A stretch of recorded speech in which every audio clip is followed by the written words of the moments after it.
Hey y'all, it's Miss Niswander, and I just wanted to show you a few things that you can do on Canvas that's pretty cool, and a survey as well. So I'm gonna share my screen. Okay. So this right now is my Canvas site. Let me make it a little bigger. 1 second, bear with me. Okay, this is my Canvas site right now. I have a nice little welcome banner on the top that I made with Google Draw. It's really easy, and I'll show you how to do it. This is my Zoom button for my kids. Obviously, I'm teaching kindergarten, so I tried to color code it so that I could just say, click on the red button or the orange button or the big blue button in the middle. And then I also put my meeting ID and password just so that parents don't have to like scramble through their emails. And all of these are embedded with a link, and I'll show you how to do that as well. But if you click it, it'll take them to the meeting, and then they can just open Zoom. And obviously, if they have it, the Zoom app, it'll open. It's not going to open right now since I'm already utilizing the app, but I'll X that out. And then I linked my reading modules. I just kind of put some filler things in right now, some letter work, just to see how it would look. Obviously, this isn't what we're going to be doing, but you can see reading. And then if I X out, oh, sorry, the Zoom thing's in the way. If I X out of this, I can go back and go to math, and the same thing will happen. It'll take me back here. And actually, all the modules are also right here. The buttons just take you to the exact unit. So it's kind of nice for your kids. They don't have to navigate all the way. It'll take you to the exact module that you want. So here I have like my zones of regulation and mental health check-in with the mental health button, science button. I just put in some weather questions as a placeholder, social studies, class rules, to have in a virtual classroom, why we have rules, and then voting on classroom rules. So you can just see I put some filler stuff in right now just to see how it looks and see if I would like it. And more importantly, if it would be easy for my kids to navigate, especially working with 5 and 6 year olds. So those are my buttons. And again, I made all those in Google Draw so I can show you how to do that. So as long as you have a Gmail account, you can do this. So that's my email. And then you're just going to go here and press drive. I'm going to X out my email. And then it's going to take you to your Google Drive. X that one out. That's my old one. And here you can see this is all my drive, like things I've created. And that's the button I just used. There is a little form I made. So you're going to actually go to New, and you'll see all your normal options: Google Doc, Google Sheets, Google Slides, and you're actually going to press More. And then you're going to go to Google Drawings right here, and it's going to pop up a blank canvas for you.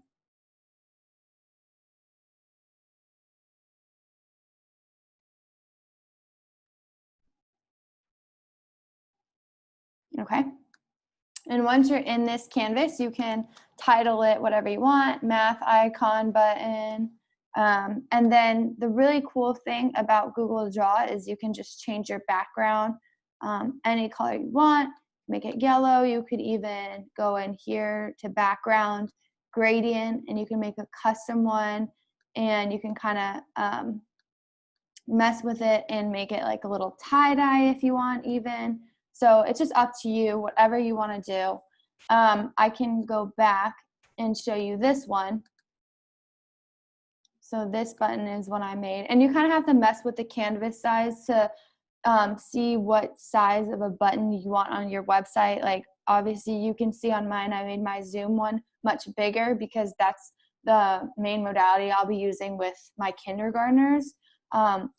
But I'll just work with this one so you guys can kind of see. So the first thing I did was I inserted a shape, and I inserted this cute little like rectangle with a curl with like curves in it. And that's how I got this guy back here. And then you just right click on it and you can like format it, make it bigger. And if you go like this, you just click on it. It's easy. So see how it's highlighted. then you can just change the background. So you can make it like lime green, whatever you want. Like I said, I tried to color code it so that if we are using modules, I can just say, okay, click on the red button or click on the button that starts with an R, you know, kind of differentiate it a bit.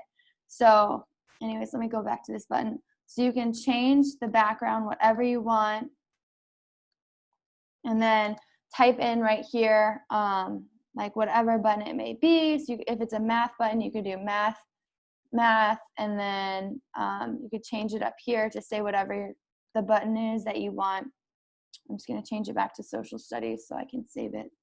And then this icon to put a little picture in, it's really easy. You can just say upload from computer, search web, and I love doing just search web if I don't have something already, because it will literally search Google for you, which is so cool. So like, I don't know, if it's like you're learning about volcanoes or something, you can literally type in volcanoes and then you can click on it. Like if that's what you're learning in science that week, you can click on it and press replace. And the same formatting will go in. So if this is like your science lesson and you're learning about volcanoes, you can put it in, and it's great because it shows the kids like what you're working on.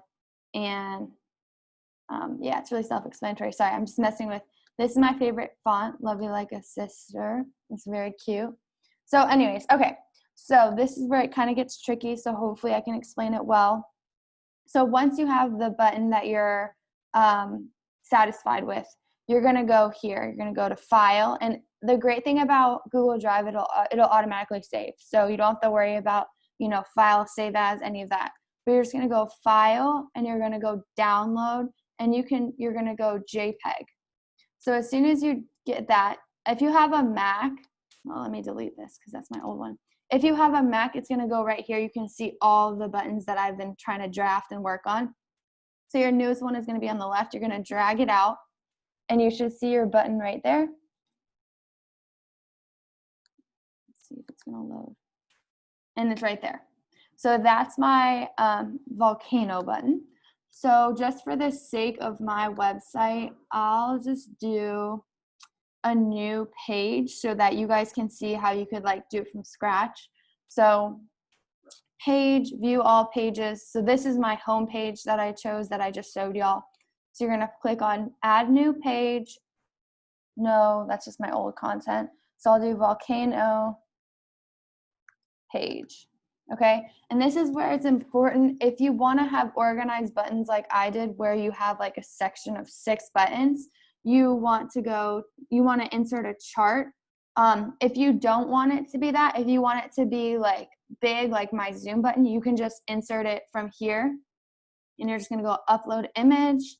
And then I have a Mac, so I just like dragging it here, but I'll show you. You can also click, and then you can find your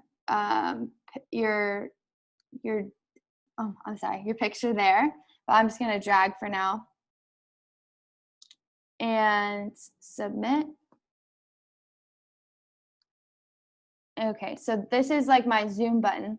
Okay, and if it's like way too big for you, you go click on it, press image options, and my tiny buttons in the chart were 300 by 100, so you can kind of do whatever you want.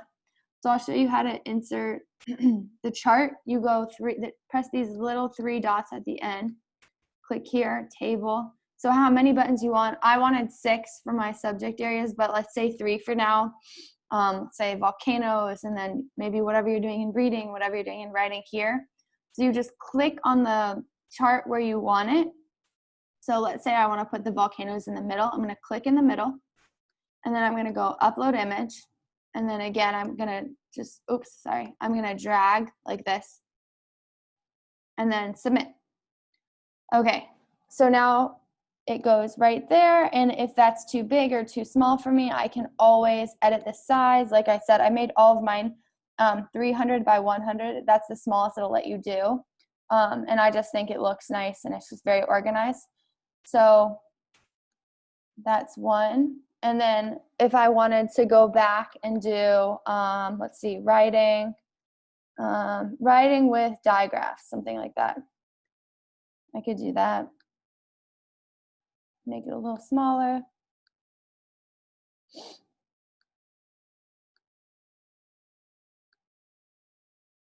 And then obviously you can mess with the font. And then here you can go replace image, search the web, easy.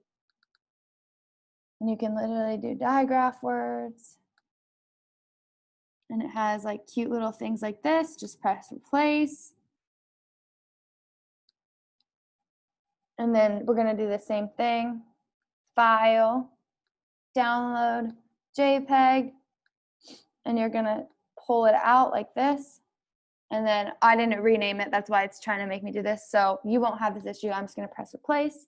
And here's my new digraph button. So it's right there. Go back out of my Google Draw here. And I'm going to go back to this. I click here because that's where I want it. Upload image.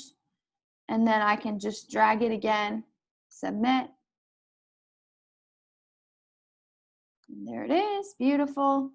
Okay, and so I didn't change the background, but if you wanted to do it like I had it on my webpage where they're all different colors, you just easily click, change the background, and I could have saved it as a red button, whatever you want. The last thing I'll show you is how to link it. So let's say I want to link this to a science lesson I did, right, on my module. So I'm going to click on it. I'm going to press this little, it looks like a little infinity sign or number 8, glasses, whatever you want to call it. Press course links, okay? My modules obviously are not applicable to a volcano lesson, but you can see how if my science unit, instead of types of weather, it could say volcano, and I could click on it. And now whenever the kids click that button, it would take them to that science module. You could also click this one, the digraph one, and do external link if you don't want to do it within Canvas. And you could do like www. whatever, like a YouTube channel or a song about digraphs, whatever you want. So that's pretty simple. And then as soon as you're done, just say save and all your buttons will come up. And again, you can just keep doing that. If you wanted to do more buttons, you could just go down here and add buttons, whatever you want to do. Yeah, you can kind of just get creative with it. I'm going to cancel this because I don't need to save this. But I also have like links in here. I just made a page with links that kids and parents can use, like Clever, some kindergarten learning games that I like, Storytime Online, Reading A to Z, which is what I use to do guided reading. So it just can be a helpful resource for parents. So I'm going to go back to my home page, which is the page I just showed you guys to create. Okay, so now this is what we're looking at. And then the last thing I'll show y'all is I made a form that Dunphy helped me make with Microsoft Forms. And it just says, parents and guardians, please click the link below, fill out your contact information.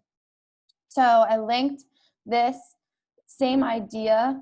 If you press edit, just like I showed you, you can link a button or a picture, any picture you drag in. I just highlighted this. And then you go here and you can add the link that you want. So let me get out of that. And then I'm going to go down and I'm going to click this link. So if I'm a parent or guardian, I can come on and you can see the questions I made. So it says, Miss Niswander's kindergarten class. Please answer all 10 questions. So student name, parent guardian names, parent guardian phone numbers, parent guardian email addresses, emergency contact name and email just in case. And then I wrote, would you like a school counselor to call your home for any reason? Just because who knows what the family is going through right now. And I just think it's an open and honest question to validate people's mental health. And then what's your child's favorite thing to do, favorite TV show, favorite food?